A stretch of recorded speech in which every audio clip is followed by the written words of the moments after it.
Oke, baiklah, kita akan melanjutkan lagi pembahasan kita masih dengan materi yang tadi, yaitu masih tentang pencernaan ya. Oke, kemudian fungsi daripada kerongkongan. Jadi fungsi pada kerongkongan itu adalah menyalurkan makanan dari mulut ke dalam lambung kita, kemudian menghasilkan gerakan peristaltik serta mencegah cairan lambung seperti asam lambung ya. Oke. Kemudian selanjutnya itu ada lambung. Lambung itu adalah setelah makanan dicerna melalui mulut, kerongkongan, kemudian masuk ke dalam lambung kita. Makanan yang telah dikunyah dari mulut dan ditelan melalui esofaga akan masuk ke dalam lambung. Jadi di lambung ini terletak di rongga perut, tepatnya di bawah diafragma sebelah kiri ya, sebelah kiri kita. Oke. Kemudian lambung ini dibagi menjadi 3, yaitu ada kardia, ada fundus, dan ada pilorus, gitu ya. Oke, kemudian di dalam lambung juga terdapat cairan yang berfungsi untuk mencerna proses pencernaan protein, yaitu pemecahan molekul protein dengan cara dihidrolisis. Oke. Kemudian kardia pada bagian lambung itu terletak dekat dengan kerongkongan kita. Oke, kemudian yang kedua itu ada fundus. Fundus itu adalah bagian lambung tengah yang dindingnya tersusun atas otot polos dan yang tersusun melingkar membentuk lekukan, gitu ya. Oke, kemudian ada pilorus. Pilorus itu adalah bagian lambung yang dekat dengan usus halus dan terdapat klep pilori yang berfungsi untuk menjaga makanan dari usus agar tidak kembali lagi ke lambung kita. Oke. Kemudian ada juga enzim-enzim yang bekerja di dalam lambung kita. Yang pertama itu adalah asam HCl. Asam HCl atau asam klorida akan dihasilkan dari sel-sel pariental. Sel-sel pariental ini adalah sel-sel yang berfungsi pada asam lambung kita ya. Oke. Pembentukan asam lambung. Tuh. Kemudian pembentukan asam HCl oleh sel-sel pariental akan diawali oleh reaksi pembentukan asam karbonat atau H2CO3 dari reaksi CO2 dan H2O. Oke. Kemudian H2O yang dibentuk dalam sel pariental ini akan melepaskan ion H+ keluar. Sedangkan HCO3 akan mengalami perpindahan menggantikan ion klorida di dalam plasma. Kemudian ion Cl- ini akan dikeluarkan dari sel-sel pariental dengan adanya ion hidrogen, maka terbentuklah asam lambung di dalam lambung kita. Kemudian adanya asam lambung menyebabkan cairan di dalam lambung itu akan bersifat asam dengan pH 1-2. Kemudian asam lambung itu juga berguna untuk membuat pH yang baik dalam proses pemecahan molekul protein oleh enzim pepsin dengan cara dihidrolisis. Oke, sepintas seperti ini ya reaksi-reaksi yang terjadi di reaksi asam lambung ya, asam HCl di dalam lambung kita ya, seperti saya jelaskan tadi. Oke, kemudian ada pepsin. Pepsin ini adalah enzim yang terdapat di dalam lambung, ini memiliki peran yang sangat penting khususnya pada proses pencernaan dan penyerapan protein dalam makanan yang kita makan. Jadi kekurangan dan kelebihan enzim pepsin ini dapat menyebabkan gangguan daripada proses pencernaan kita.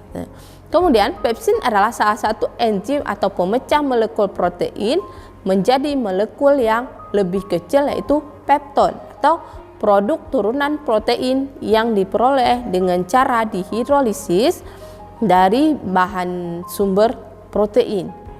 Kemudian produk ini umumnya digunakan sebagai sumber nitrogen bagi mikroorganisme.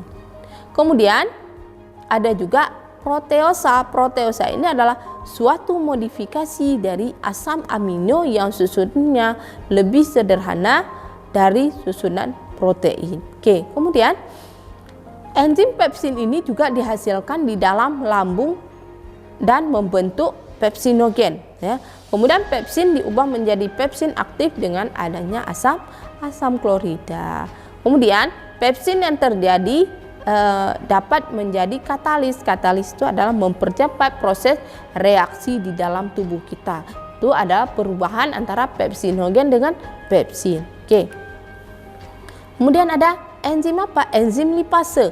Enzim ini merupakan katalis atau mempercepat reaksi pada reaksi pemecahan molekul lipid dengan cara dihidrolisis. Oke. Kemudian enzim ini juga bekerja secara optimal, yaitu antara pH 5,5 sampai 7,5 di dalam lambung ya.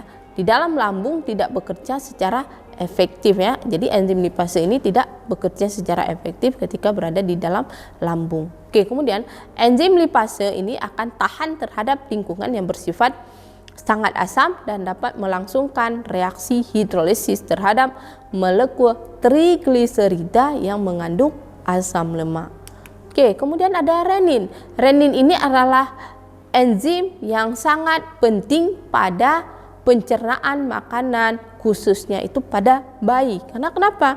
Karena dapat mengubah kasein yang ada pada susu menjadi parakasein dengan bantuan ion Ca, itu ya. Oke. Kemudian jadi di dalam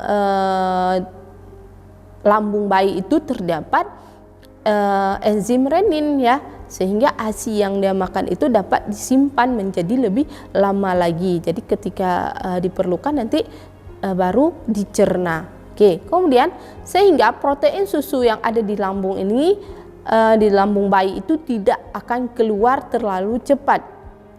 Serta para kasein dapat dihidrolisis dan digunakan sebagai makanan untuk bayi, gitu ya. Oke, kemudian pada lambung orang dewasa itu tidak terdapat renin. Renin ini, enzim renin ini hanya terdapat pada bayi. Oke.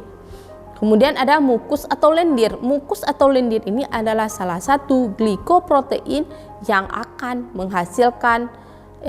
dihasilkan oleh sel dinding lambung. Mukus ini berfungsi untuk apa? Untuk melindungi sel dinding lambung dari asam klorida atau enzim pemecah protein. Oke.